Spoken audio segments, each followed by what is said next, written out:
Hey everyone, welcome to Competition Each. তোমাদের আমার এই নর্থ ইন্ডিয়া জার্নির আরেকটা ভ্লগে তোমাদের প্রত্যেককে স্বাগত। তো আজকের এই ভিডিওতে আমরা দুটো জায়গা কভার করব। প্রথম হচ্ছে পুষ্কর, যেখানে পৃথিবীতে একমাত্র ব্রহ্মদেবের মন্দির আছে, অর্থাৎ যেখানে ব্রহ্মদেবকে পুজো করা হয় সারা পৃথিবীতেই পুষ্করই আছে। এবং দ্বিতীয়ত আমরা কভার করব কুরুক্ষেত্র জায়গাটা, সেখানে কয়েকটা জাস্ট মেইন স্পট, দুটো কি তিনটে জায়গা। তো প্রথমে আমরা বেরিয়ে গেছিলাম পুষ্করের উদ্দেশ্যে। পুষ্করটা হচ্ছে তোমার মাউন্ট আবু দিয়ে যেতে হয়। হ্যাঁ, ওই মাউন্ট আবুই যেটা আমি কিছুদিন আগে ভিডিও করেছিলাম। তো আমাদের এখন হচ্ছে গিয়ে তোমার রিটার্নের পর্ব চলছে, অর্থাৎ আমি গুজরাট অব্দি আমরা লাস্ট গেছিলাম ওয়েস্ট বেঙ্গল থেকে। এবার আমরা যে রুট ধরে গিয়েছিলাম আবার গুজরাট, রাজস্থান, সেই রুট ধরেই আমরা ফিরছি। তো মাউন্ট আবুতে আমরা আগে গিয়েছিলাম একবার, আবার সেই মাউন্ট আবু দিয়ে আমরা পুষ্করের দিকে রওনা হয়েছি। তো পুষ্করে পৌঁছানোর আগে আমি যখন রাস্তা দিয়ে যাচ্ছিলাম আমি দেখলাম যে এখানে প্রচুর পরিমাণে না নুনের চাষ হচ্ছে। আমি ঠিক ব্যাপারটা জানি না যে নুন কি করে চাষ হচ্ছে। সাদা ঢিপিটা দেখতে পাচ্ছ, ওটা হচ্ছে নুনের পুরো তোমার এরকম শুকনোর জন্য ওরা বোঝাই করে রাখছে। তো নুনের চাষ হচ্ছিল। এটা ছিল আমাদের হল্ট, একদম মানে খুব সুন্দর জায়গায়, চারিদিকে ক্ষেত, যদিও সেখানে চাষ হচ্ছিল না, এখন ফসল সব কাটা ছিল। বাট চারিদিকটা না পুরো পাহাড়ের মাঝখানে, মানে হয় না ওই জায়গাটাকে কি বলেছি, চারিদিকে পাহাড়, মাঝখানটা সমভূমি, সেই রকম জায়গায় আমাদের হলটা ছিল। এবং আমার পায়ের অবস্থা খুব খারাপ ছিল। আমি বাসে উপরে উঠতে গিয়ে পড়ে গিয়েছিলাম, আমার এই আঙুলটা পুরো থেতলে গিয়েছিল, পাশের আঙুলটা কাটেনি কিছু না, জানি না কি হয়েছিল। পায়ের ট্যান দেখতে পাচ্ছ তোমরা, মানে আমি এরপর দুদিন হাঁটতে পারিনি, যার জন্য আমি প্রচুর জায়গায় যেতে পারিনি। আমি জাস্ট রুমে বসেছিলাম বা বাসে বসেছিলাম, এই ছিল আমার অবস্থা। তো এখন একটু ভালো আছে। এবং এটা তোমরা দেখতে পাচ্ছ, এটা হচ্ছে ব্রহ্মকুণ্ড। যে বললাম যে সারা পৃথিবীতে পুষ্করেই একমাত্র ব্রহ্মদেবের পুজোর মন্দির আছে, তো ঠিক তার মন্দিরটার আগেই হচ্ছে কি তোমার এই ব্রহ্মকুণ্ড। এখানে স্নান করে সবাই ওই মন্দিরে পুজো করতে যায়। তো আমরা যথারীতি সকাল সকাল চলে এসেছিলাম স্নান করার জন্য। এবং এই কুণ্ডে প্রচুর পরিমাণে মাছ আছে, যেমনটা তোমরা দেখতে পাচ্ছ। এত মাছ ছিল যে পা নামাতে পারছিলাম না, আমি রীতিমতো আমাকে ঠোকরাচ্ছিল মাছেরা। তারপরে সেখান থেকে, এটা হচ্ছে সেই ব্রহ্মদেবের মন্দির, ভেতরে অ্যাজ ইউজুয়াল ভিডিওগ্রাফি অ্যালাউ ছিল না, আমি করতে পারিনি। পুজো দেওয়ার পরে আমরা সেখান থেকে বেরিয়ে আসি এবং বেরিয়ে এসে পুরো মার্কেট, একটা পুরো মার্কেট বসে সেখানে জাস্ট মন্দিরের নিচে।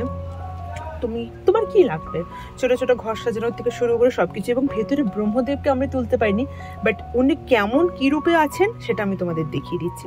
ঠিক এই রূপে ভেতরে প্রতিমা প্রতিষ্ঠা করা আছে, সামনে তিনটে মুখ, পিছনে একটা আয়না আছে, ওই আয়না দিয়ে ওনার চতুর্থ যে ফোর্থ ফেসটা সেটা দেখা যায়। ঠিক, এবং এগুলো হচ্ছে সব প্রসাদ। তোমরা এখান থেকে প্রসাদ কিনে ভিতরে পুজো দিয়ে সে বাড়ি নিয়ে যেতে পারো, তোমাদের যা ইচ্ছে।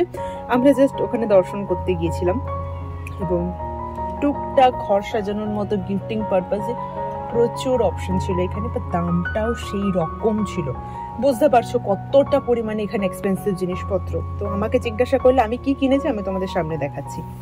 তো এই ছিল ওখানকার পুরো ভিউটা। এবং এরপর আমরা চলে যাই, আমরা একটা ধর্মশালাতে ছিলাম, কারণ সেদিন রাতে আমাদের ওখানে স্টে করতে লাগতো। এটা ছিল সেই ধর্মশালা, খুব সুন্দর, খুব পরিষ্কার। আমরা একটা হল নিয়েছিলাম, আমরা ওই হলে প্রায় 60 জন ছিলাম। তো আমি তোমাদের এখানকার কার্ডটা দেখিয়ে দিচ্ছি, যদি কেউ ফার্দার পুষ্কর আসো এবং ওখানে থাকতে চাও এখানে কন্ট্যাক্ট করতে পারো। আমরাই ছিলাম, তাই আমি বলছি, কোনো স্পন্সরশিপ পার্টনারশিপ তো হতেই পারে না, বুঝতেই পারছো আমার ছোট্ট একটা চ্যানেল, জাস্ট তোমাদের কোনো হেল্পে যদি আসে তাই। এটা ছিল আমাদের রান্নাঘর, এখানে হচ্ছিল সবার জন্য রান্না বান্না। এবং আমরা যে হলটাতে ছিলাম, এই হলটা ছিল এটা, সবাই জাস্ট নিচে বিছানা করে শুয়েছিলাম। বাট আমার ওখানে খুব মশা লাগছিল এবং খুব এবং ওই জায়গাটায় খুব ক্যাওস হচ্ছিল, মানে এতজন 60 জন যদি থাকে বুঝতেই পারছো একসাথে। তো আমি যেহেতু একা বাড়িতে ঘুমিয়ে অভ্যস্ত, আমার খুব প্রবলেম হচ্ছিল শুতে। তো আমি আর ভাই চলে গেছিলাম বাসে, আমরা যে বাসে ঘুরছি সারা দুনিয়া, তো আমরা সেই বাসে চলে গেছিলাম এবং ওখানে আমি ঘুমিয়েছিলাম আমি আর ভাই। আমি যা যা কিনেছি দেখাচ্ছি। প্রথমে হচ্ছে কি ফ্রিজ ম্যাগনেটগুলো কিনেছি, রাজস্থানের একটা আউল, দেখো আশা করি তোমাদেরও ভালো লাগবে। যে দোকান থেকে কিনেছি ওই দোকান থেকে আমাকে ছোট্ট একটা ঠাকুরের ছবিটা দিয়েছিল।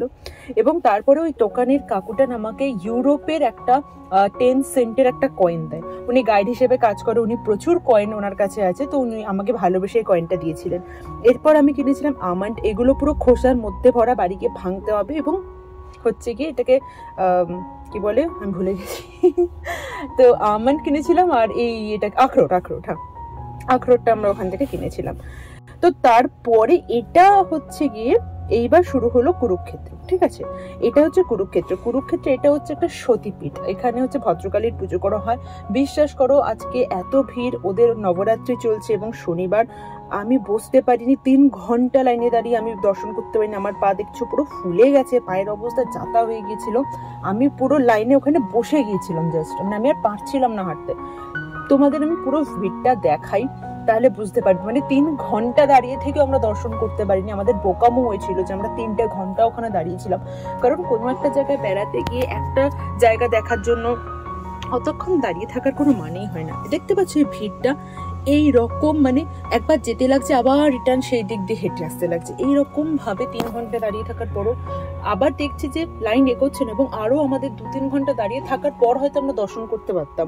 তো ভাবলাম কোনো প্রয়োজনই নেই, জাস্ট আমি নিতে পারছিলাম না। তো আলটিমেটলি আমরা ওখান থেকে বেরিয়ে এসেছিলাম। তো যাই হোক দর্শন করতে পারিনি। মাতা রানী আমার আশা করি আমার প্রবলেম বুঝতে পারবেন। তো তারপরে আমরা ওখান থেকে চলে আসি রাধা গোবিন্দ মন্দিরে।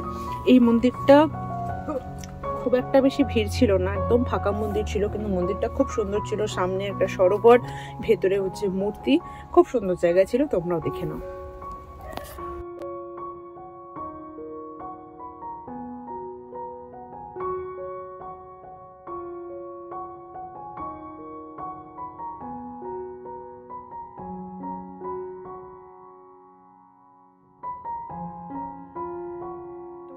হচ্ছে মা সন্তোষী মায়ের মূর্তি, তারপরে মা জগদম্বা মায়ের মূর্তি অপূর্ব ছিল। জাস্ট আমার মনে হচ্ছিল না আমি ওই ভদ্রকালী মাকে দেখতে পারিনি, তো মা জগদম্বাকে আমি দেখতে পাচ্ছি। খুব সুন্দর প্রতিমা। এবং তারপর আমরা চলে যাই গর্ভগৃহে, যেখানে ভগবান অর্থাৎ শিবশম্ভ শিবলিঙ্গ প্রতিষ্ঠা আছে এবং সেখানে হচ্ছিল পুজো। এই জায়গাটা খুব সুন্দর জায়গা। এখানে মহাভারত যারা জানো তারা পিতামহ ভীষ্মকে জানবে, যার ইচ্ছা মৃত্যু ছিল এবং ওনাকে বান মেরেছিল অর্জুন।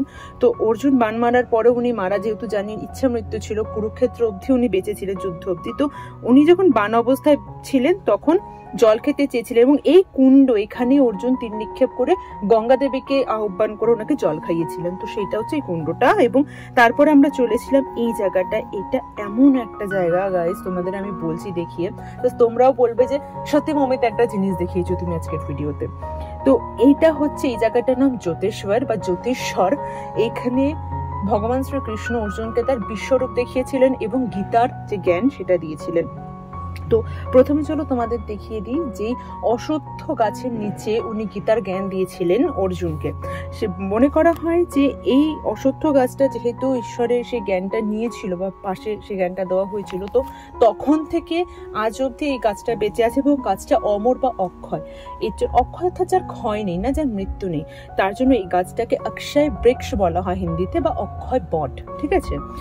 এটা হচ্ছে সেই বট এবং চারপাশে প্রচুর অশ্বত্থ বট গাছ থাকলেও পার্টিকুলারলি এই গাছটাই হচ্ছে সেই অক্ষয় বৃক্ষ এবং এর পরিক্রমা করতে হয়। আমি তাই এর একবার পরিক্রমা করেছিলাম এবং পরিক্রমা করতে করতে কৃষ্ণা কৃষ্ণা বলতে হয় বা কৃষ্ণ যে মন্ত্র আছে সে মন্ত্র বলতে হয়। তো আমি এখানে পরিক্রমা করেছিলাম, আমি গাছের কাছে নেমেছিলাম, গাছকে আমি জড়িয়ে ধরেছিলাম।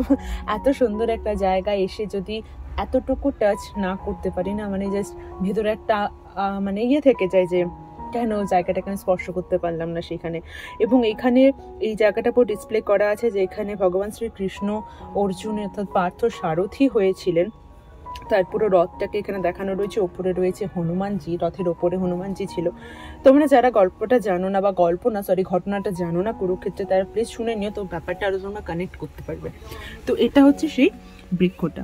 এরপর আমরা এই পুরো দেখতে পাচ্ছ, পুরোটা হচ্ছে অশ্বত্থ বট। কত বড় বলো, তাহলে 5000 বছর আগে থেকে যদি আমরা ধরে নিই বেঁচে রয়েছে, তাহলে কত বড় হবে না কেন। ইনি সমস্ত ডিটেলস দিচ্ছিলেন ওখানে, এনার থেকে মোটামুটি শোনা। এবং এই যে মূর্তিটা দেখতে পাচ্ছ, এটা প্রায় 70 টনের বেশি ভারী মূর্তিটা। এখানে সন্ধ্যে 6টার সময় লেজার সাউন্ড শো হয়, যেটা আনফর্চুনেটলি আমার ইচ্ছে থাকা পরেও আমি যেতে পারিনি। তো এই জায়গাটায় পার্টিকুলারলি ভগবান শ্রীকৃষ্ণ অর্জুনকে তার বিশ্বরূপ দেখিয়েছিলেন। তো চলো তোমাদের আমি সেই মূর্তিটা দেখিয়ে দিই। উনি এক্স্যাক্ট কি রূপটা দেখিয়েছিলেন পুরোটা তো বর্ণনা করা পসিবল হয় না, যতটা ওনারা দেখিয়েছেন ততটাই আমি তোমাদের দেখিয়ে দিচ্ছি।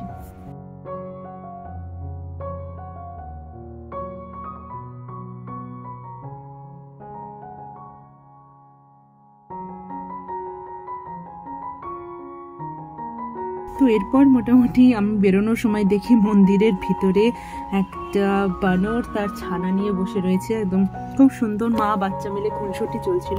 আমি ভাবলাম এইটা ক্যাপচার করতেই লাগবে। তারপর চা খেতে গিয়েছিলাম, এত বড় বিস্কিট যে বিস্কিট চুবিয়ে খেতে খেতেই চা আমার শেষ হয়ে গেছিলো। তো এই ছিল আজকের ব্লগ। আশা করি তোমাদের সবার ভালো লেগেছে। ভালো লাগলে বলো কমেন্টে কেমন লেগেছে, এটা লাইক করে দিও। চ্যানেলে নতুন হলে সাবস্ক্রাইব করে পাশে থেকো আরো সামনের আপডেটের জন্য। তাহলে চলো আজকে এই অবধি রাখলাম। সুস্থ থেকো, ভালো থেকো, আবার দেখাবো নেক্সট ভিডিওতে। বাই।